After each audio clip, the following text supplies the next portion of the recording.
কবর প্রতিদিন ডাক দিয়ে বলে আনা বাইতু দুধ।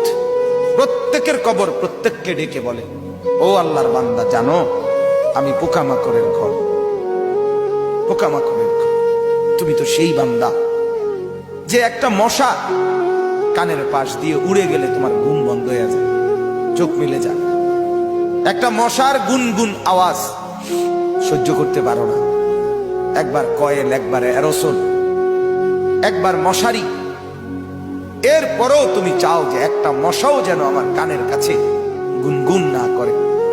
তো 5 ঘন্টার ঘুমের জন্য, 6 ঘন্টার ঘুমের জন্য বান্দা এই যত্ন নিলা, অনন্তকাল কিংবা বছরের পর বছর কবরের যে ঘুম দিবা, পড়ে থাকবা সেই ঘরে, পোকা মাকড়ের ঘর, সেই ঘরে তুমি ঘুমাইবা কেমনে, থাকবা?